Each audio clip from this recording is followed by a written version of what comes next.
நாள் என்னை மறந்தேனையா. ஒரு நாள் உந்தை கண்டேனையா, அந்த நாள் என்னை மறந்தேனையா. உந்தையை பெரிதையா, என் மேல் உந்தையை பெரிதையா. உந்தையை பெரிதையா, என் மேல் உந்தையை பெரிதையா. அன்புள்ள பிதாவே, இதோ இந்த நல்ல நாளிலே ஆண்டவரே ஸ்தோத்திரம் அப்பா. நாங்கள் உம்மோட தயையை பற்றி ஆண்டவரே தெரிந்து கொள்ள கூடி வந்திருக்கிறோம். நாம மகிமைப்படுவதாக. அப்பா ஸ்தோத்திரம் ஸ்தோத்திரம், துதிக்கிறோம். இந்த ஜெபத்தை மிகுந்த தாழ்மையோடு ஏறெடுக்கிறோம் பிதாவே, ஆமென். இதோ இந்த நாள்லையும் மத்தியிலே ஆண்டவராகிய இயேசு அநேக ஆசீர்வாதங்கள் நமக்கு வைத்திருக்கிறார். அதில் ஒரு ஆசீர்வாதம் தயை. நீதிமொழி 12:2 நல்லவன் கர்த்தரிடத்தில் தயை பெறுவான். நல்லவன் கர்த்தரிடத்தில் தயை பெறுவான். தயை என்றால் என்ன? அதை நம்ம முதல்ல தெரிஞ்சுப்போம். நீதிமொழி 19:22 நன்மை செய்ய மனுஷன் கொண்டிருக்கும் ஆசையே தயை. நன்மை செய்ய மனுஷன் கொண்டிருக்கும் ஆசையே தயை. நீதிமொழி 22:1 பின்பகுதி பொன் வெள்ளியை பார்க்கிலும் தயே நலம். நம்மளுக்கு நலம் என்று ஒன்று தோன்றுமானால் பொன் வெள்ளியை காட்டிலும் வசனம் சொல்லுது தயே நலம். நீதிமொழி 21:22 நீதியையும் தயையும் பின்பற்றுகிறவன் ஜீவனையும் நீதியையும் மகிமையும் கண்டடைகிறான். எவ்வளவு நேர்த்தியா ஆண்டவர் இந்த தயையை நம்ம பெற்றுக்கொள்வதற்கு தயை என்னன்றதெல்லாம் நம்மளுக்கு சொல்லி கொடுக்குறார். கர்த்தர் நாமம் மகிமைப்படுவதாக. யாருக்கு ஆண்டவர் தயை கொடுப்பார்? சங்கீதம் 18:25 தயை உள்ளவனுக்கு நீர் தயை உள்ளவர், தயை உள்ளவருக்கு நீர் தயை உள்ளவர். அப்போ நாம் தயை உள்ளவர்களாய் இருந்தால் கர்த்தரும் நம்ம இடத்தில் தயை உள்ளவராய் இருப்பார். யாத்ராகமம் அதாவது வேதத்தில் யாரெல்லாம் தயை பெற்றுக்கொண்டார்கள், அந்த தயை எப்படி பெற்றுக்கொண்டார்கள் என்று பார்ப்போம். முதலாவதாக எஸ்தர் 5:2 எஸ்தர் ராஜாவினிடத்தில் போவதற்கு தன் யூத குலம் அழியாமல் இருக்கவும் அவ உபவாசிக்கிறா. தன் ஜீவனையே அர்ப்பணித்து அந்த ஜனங்கள் அழியாமல் இருக்கிறதுக்கு செய்யறதுனால ராஜா அவன் மீது பிரியப்பட்டு தயை செய்கிறார். அப்போ பாருங்க, உபவாசம் பண்ணணும், ஜனங்களுக்காக பரிதவிக்கணும், சுயநலம் இருக்கக்கூடாது. நம்ம ஒரு ஆத்மா அழிவுதை நம்ம விடக்கூடாது, அழிந்து போகிறதுக்கு விடக்கூடாது. அந்த மாதிரி அவர் நின்னதுனால அந்த தயையை பெற்றுக்கொள்றார். இரண்டாவதாக எஸ்ரா 7:9 பின்பகுதி தன் தேவனுடைய தயவுள்ள கரம் தன் மேல் இருந்ததினால் எருசலேமுக்கு வந்தான். எஸ்ரா எப்பொழுதும் வேதத்தை வாசிக்கிறதும் ஆராய்வதும், இந்த வேதம் அப்படி இருக்கிறதுனால அந்த இருதயத்தை பக்குவப்படுறான் வேதத்தை கொண்டு. அப்போ வேதத்துல எந்த அளவுக்கு கண்ணும் கருத்துமா இருந்தால் ஆண்டவர் இரவும் பகலும் வேதத்தை தியானிக்கிறவர்கள் பாக்கியவான் என்று சொல்லியிருக்கிறாங்க இல்லையா, பிரியமா இருந்தா.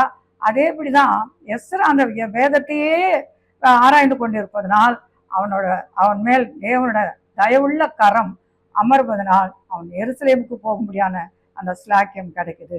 அடுத்தபடியா நெகேமியா 2:8 பின்பகுதியில என் தேவனுடைய தயவுள்ள கரம் என் மேல் இருந்தபடியால் ராஜா அவைகளை எனக்கு கட்டளையிட்டார். நெகேமியா பாருங்க, பாழான ஸ்தலங்களை எடுத்து கட்டுகிறார் என்று நம்ம பார்த்தோம். அதாவது பாழான ஸ்தலங்கள், தேவனோட காரியங்கள் அப்படியே பாழா கிடக்கிறத விட்டுட்டு அவர் போகாம தன் வீடு நல்லா இருந்தா போதும்னு பார்க்காம தேவனோட வீடு, அதாவது இந்த காலத்துல நான் சொல்வேன், ஆனால் மடங்கடிக்கப்பட்டவர்கள், பின்மாற்றத்துக்கு போனவர்கள், தேவனை அறியாமல் அழிந்து கொண்டிருக்கிறவர்கள், இவங்கெல்லாம் பாழான ஸ்தலத்துக்கு ஒப்பானவர்கள். இப்படிப்பட்டவர்களை தூக்கி எடுப்பது, இதைதான் அன்று நெகேமியா செய்தார். அதனால தேவனோட தயவுள்ள கரம் அவன் மேல் இருக்கிறதுனால ராஜா அவன் என்னெல்லாம் கேட்கிறாரோ அதெல்லாம் அவருக்கு கட்டளையிடுகிறார். அப்போ நம்மளுமே அந்த மாதிரி ஒரு வழியில ஜனங்களுக்காக ஆண்டவரோட காரியத்துக்காக பரிதவிக்கிறவர்களாய் இருப்போமானால், நன்மை செய்கிறவர்களாய் இருப்போமானால் ஆண்டவர் அவரோட தயவுள்ள கரம் நம்மிலும் இருக்கும்.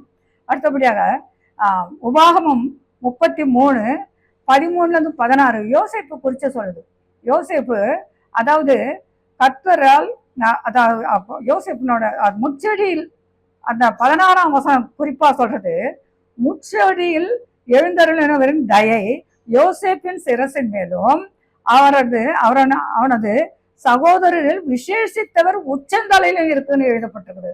அப்ப பாருங்க, அதாவது நீதிமான் சிரசின் மேல நித்திய ஆசீர்வாத தங்கம்.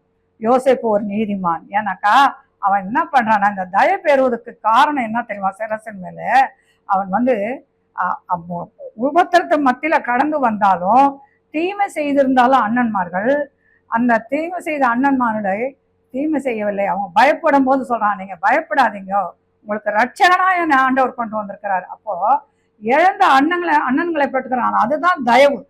இழந்த தகப்பனை திரும்பி பெற்றுக் கொள்கிறான், அதுதான் தயவு. ஆண்டவர் கொடுத்த தரிசனம் அழிந்து போகாமல் அந்த தரிசனப்படியே அவன் உயர்ந்த ஸ்தானத்துக்கு வருகிறான். ஒரு தேசத்துக்கு பஞ்சம் வரும்போது காக்கக்கூடிய நல்ல ஞானத்தை பெற்றவனாய் செயல்படுகிறான். அதுதான் தேவனோட தயவு. அது மட்டும் இல்ல, கர்த்தர் நல்லவர். அவனோட இதுல பாருங்க, அம்மா அப்பா இல்லைன்னா கூட அவனுக்கு அழகு போல அந்த பார்வோன் மூலமா அந்த ராஜாவின் மூலமாய் அழகா அவனுக்கு ஒரு திருமணம் நடந்து அவன் பிள்ளைகளை வளர்த்து நல்ல இதுவா ஆயுசுல தான் அவன் மறிக்கிறான். இதெல்லாம் தேவன் கொடுக்கிற தயவு. ஏன் தெரியுமா? அவன் அதான் கர்த்தர் எல்லார் மேலும் தயவு உள்ளவர். கர்த்தர் எல்லார் மேலும் தீமை செய்யறவங்களுக்கு தீமை செய்யக்கூடாது. அவன் அதாவது சங்கீதம் 145:9 கர்த்தர் எல்லார் மேலும் தயவு உள்ளவர்னு எழுதியிருக்கு. அப்போ நம்ம என்ன பண்ணணும்? எல்லார் மேலேயும் தயவு உள்ளவங்களா இருக்கணும். அப்போ அதை யோசிப்பு செய்தான். அண்ணன்மாருங்க சகோதரர்கள் தவறு செய்தாலும் அந்த தவறுக்கு ஏற்றபடி அவங்களோட செயல்படாமல் அவங்க கிட்ட அன்பா இருந்தான், அவங்கள ஆதரிக்கிறவரா இருந்தான், அப்பாவை ஆதரிக்கிறவரா இருந்தான். அந்த மாதிரி நன்மைகளை செய்யும் போதுதான் கர்த்தரிடத்தில் நாம் நன்மையை பெற்றுக்கொள்ள முடியும். அடுத்தபடியாக அதாவது உபாகமம் யாத்திராகமம் 32 1-6 நம்ம சொல்லலாம். அதாவது எப்படின்னா, மோசையை கூட தயை பெற்றவர். எப்படின்னா, மோசையை கேட்கிறாரு, அப்பா என்னை இவ்வளவு ஜனங்களை நீ அழைச்சி போக சொல்றீங்களே, என் கண்ணில் உங்க கண்ணில் எனக்கு தயவு கிடைச்சிச்சுன்னு சொல்றீங்களே, அப்ப அது உங்க மகிமையை காட்டுங்கன்னு சொல்லும் போது யாத்திராகம் 33:19 சொல்றாரு, என் தயெல்லாம் உனக்கு முன்னாடி கடந்து போகுது, நீ பயப்படாது என்றார். இந்த தயை ஏன் கிடைக்குதுனாக்கா, யாத்திராகம் 32:1-6 பார்க்கும்போது மோசே மலைக்கு போறாரு, தேவனோட தங்குறார். கொஞ்சம் நாள் ஆயிடுது வர்றதுக்கு. கீழே இருக்க ஜனங்க ஒரே கூப்பாடு கூச்சல், என்ன ஆச்சோ ஏதாச்சோ, எங்களுக்கு ஒரு தெய்வம் வேணும் அப்படின்ட்டு ஆரோன் மூலியமா வெள்ளி பொண்ணையும் கொடுத்து அவங்க என்ன பண்றாங்க, ஒரு கன்றுக்குட்டியை செய்து அதை வணங்குறாங்க. தேவன் இதை பார்த்தா, சீக்கிரம் நீ போட சொல்லி, இந்த ஜனங்க எனக்கு இந்த மாதிரி பண்ணிட்டாங்க, எனக்கு பிடிக்காத காரியத்தை அப்படின்னு கோபம் கொண்டு அந்த யாத்திராகம் 32:10 சொல்றாரு, நான் இவங்களை அழிக்க போறேன், அதனால நீ என்ன பண்ணு, என்னை விட்டு விடுன்றாரு. ஆனால் நான் உன்னை பெரிய ஜாதி ஆக்குறேன்னு சொல்றாரு. மோசே அப்படியே நான் பெரிய ஜாதிக்கு ஆக்கிட போறாருன்ட்டு அமைதியா இருக்கவில்லை. அவர் சொல்றாரு, அப்பா நீங்க இந்த ஜனங்களை அழிச்சுன்னு வந்தீங்க, இவங்க மேல கோவப்படலாமா? உங்க நாமத்தின் மேல ஆணையிட்டீங்க, நீங்க கோவப்படலாமா? நீங்க இந்த மாதிரி செய்யாதீங்க, அவங்க பாவத்தை நீங்க மன்னிக்க மாட்டேன், நான் அழிப்பேன்னு சொன்னா என் பேரு ஜீவ புஸ்தகத்துல இருந்து நீங்க கிறுக்கி போடுங்கன்னு சொல்றாரு. அப்போ தேவன் தான் செய்வேன்னு சொன்ன அந்த தீங்கை அந்த 14ஆம் வசனத்துல பார்க்கும்போது அவர் என்ன சொல்றாரு, நான் செய்யாமல் இருந்து பரிதபிக்கிறார் அந்த ஜனங்களுக்கு. ஆண்டவரோட கோபம் ஒரு நிமிஷம்தான், அவரோட தயவோ நீடிய வாழ்வு. பாருங்க எவ்வளவு அருமையா. அதாவது இதே உலகத்தானா இருந்தால் பாருங்க, மோசே தயை உள்ளவர். எப்படின்னாக்கா, அவர் பெரிய ஜாதி ஆக்குவேன்னு சொன்ன உடனே சைலண்டா போயிட்டு இருக்கலாம். ஏன்னா உலகத்துல இருக்க தொழில் அதிபர்கள் ஜனங்க எதுவும் ஸ்ட்ரைக் பண்ணும்போது சங்க தலைவரை கூப்பிடுவாங்க, நான் உனக்கு இதை செய்துற அந்த ஜனங்களை கலைச்சி அமைச்சிருந்தேன். அவங்க ஓடி போய் நம்மளுக்கு தான் நன்மை கிடைச்சிருந்தேன்னு சொல்லிட்டு அதை சொல்லாம, எப்பா அப்ப தராங்களாம் இப்ப தராங்களாம் ஏதாவது சாப்பிட்டு சொல்லி அவங்களெல்லாம் அனுப்பிடுவாங்க. மோசே ஆனா அப்படி இல்லை, நான் அழிக்க போறேன், உன்னை பெரிய ஜாதி ஆக்க போறேன்னு சொல்லும் போது அவர் சொல்றாரு, உன் பேர்ல நீ ஆணையிட்டியே, நீ தவறலாமா, நீ கோபப்படலாமான்ட்டு ஆண்டவருக்கு அவரோட கோபத்தை ஏற்க முடியாது அவர் இடத்துல பேசுறாரு. அதனாலதான் ஆண்டவரோட தயை அவருக்கு கிடைக்குது. ஆண்டவர் சொல்றாரு, என்ன பண்ணாது இப்போ கேட்கிறாரு, அப்படிதெல்லாம் பண்ணப்பதான் ஆண்டுக்காரு, எங்களை கடந்து போக சொல்றியே, என்னோட கூட வரேன்னு சொல்றியே, கண்களை கிருபை கிடைச்சிருந்தீங்களே, எப்படி அப்பா அது உங்களோட மகிமையை நான் பார்க்கணும்னு சொல்லும் போது தான் என்னோட தயெல்லாம் உனக்கு முன்பதாக கடந்து செல். தயை எல்லாம் ஆண்டவர்கிட்ட இருக்கிற அவ்வளோ தயையும் அவருக்கு முன்பதாக கடந்து போகுதுன்னா அதனால்தான் அந்த ஜனங்களோட செருப்பு பழசாகலை, அந்த ஜனங்களுக்கு துணி பழசாகலை, அந்த பிள்ளைங்களுக்கு அந்த ஜனங்களுக்கு ஆகாரம் குறையல, எல்லாம் திருப்திகரமாக கிடைக்குது. இது மோசேயின் மேல தேவன் வைத்த தயவுள்ள காரணம். தயைத்தான் இந்த காரியங்களாம் அவங்க பெற்றுக்கொள்றாங்க. அதனால எப்பொழுதும் நாம் நல்லவர்களா இருக்கோம். ஆண்டவர் வேற நம்ம இடத்துல எதையுமே எதிர்பார்க்கல, நம்ம கிட்ட எதுவுமே அவர் எதிர்பார்க்கல. ஒன்னே ஒன்று எதிர்பார்க்கிறார், நம்ம நல்லவங்களா இருக்கணும், தீமை செய்யறவங்களுக்கு தீமை செய்யக்கூடாது, நமக்கு திரும்பி கொடுக்கறதுக்கு தகுதி இல்லாதவர்களுக்கு நம்ம நன்மை செய்யணும். அதுதான் தயை. இதெல்லாம் நம்ம செய்வோமானால் தேவனிடத்தில் தயை பெறுவது நிச்சயமான ஒரு காரியம். அதுவும் அந்த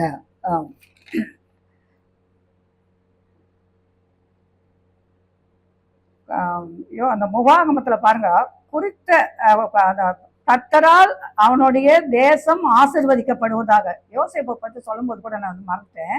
யோசேப் பாருங்க, யோசேப்பால அந்த தேசம் ஆசீர்வதிக்கப்படுதுன்னா யோசேப் மேல கிட்ட தேவனோட இருந்த தயவு தான்.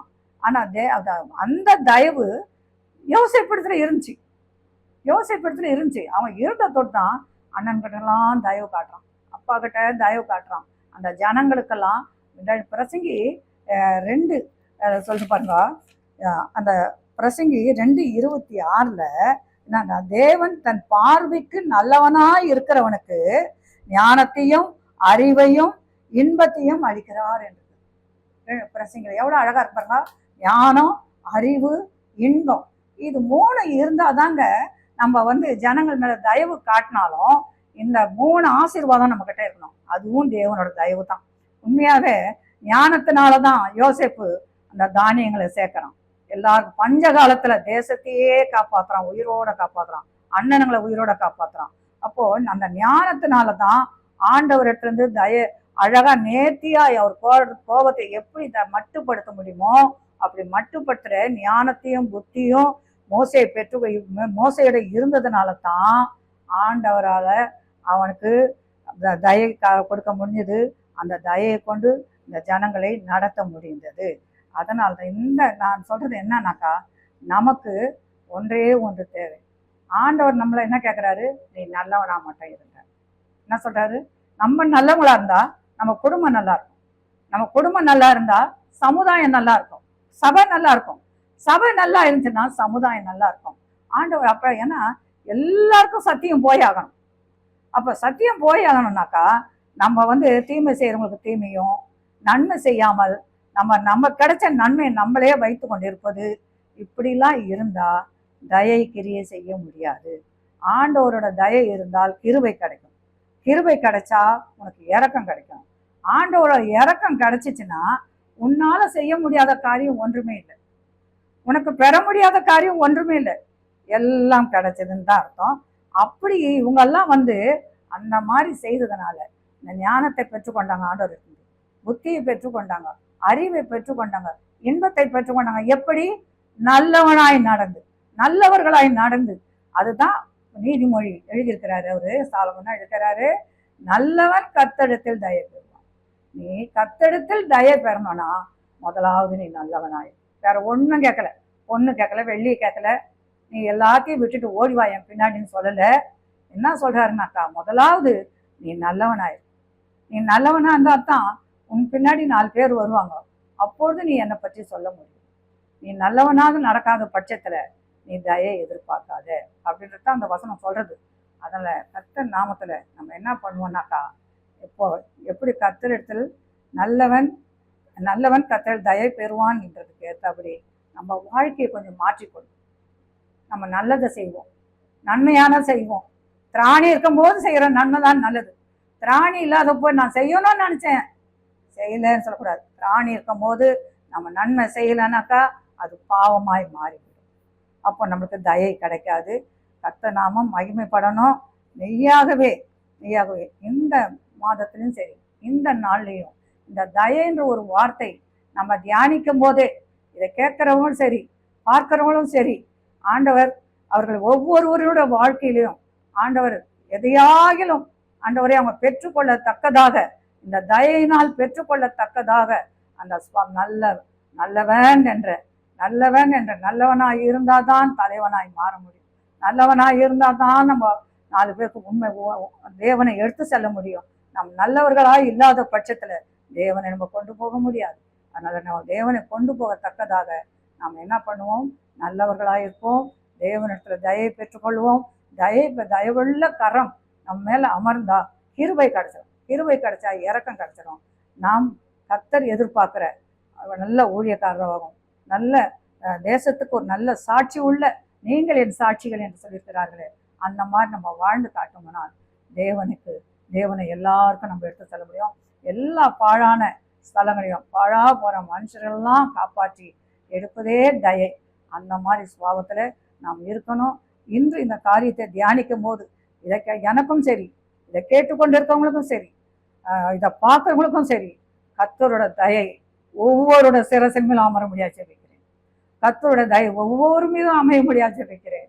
ஆண்டவரே அப்பா, உன்னோட தயவுள்ள கரம் மோசேக்கு எப்படி உன்னோட தயெல்லாம் முன்னாடி கடந்து செல்லுது சொன்னீங்களே, அது அப்படி இதை பார்த்து கொண்டிருக்கிறவர்கள் எல்லாருக்கும் முன்பதாக, எல்லார் வீட்டுக்குள்ளாக, எல்லார் வாழ்க்கையிலையும் உன்னோட தயை கடந்து போக முடியாது ஜெபிக்கிறேன். அப்பா, உன்னோட தயை கடந்து போக முடியாது ஜெபிக்கிறேன்.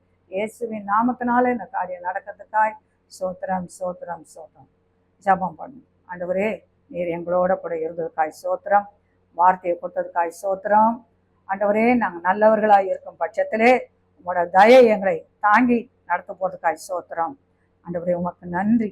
இந்த வார்த்தையை சத்துரு திருடாதபடி தயை என்ற ஆசீர்வாதம் ஒவ்வொரு தலைமையிலும் பேர் பேராய் ஆண்டவரை பார்த்தவர்கள் ஒவ்வொரு வீட்டிலும் இது பலிக்க முடியாது ஜெபிக்கிறேன். இது இருதயத்துல தங்கி தரிக்க முடியாது ஜெபிக்கிறேன். ஆண்டவரே, நாம மட்டும் மகிமைப்படட்டும். தொடர்ந்து நடத்தும், காத்துக்கொள்ளும். கிறிஸ்து இயேசுவின் நாமத்தில் இந்த ஜெபத்தை மிகுந்த தாழ்மையோடு ஏறெடுக்கிறேன் பிதாவே. ஆமென்.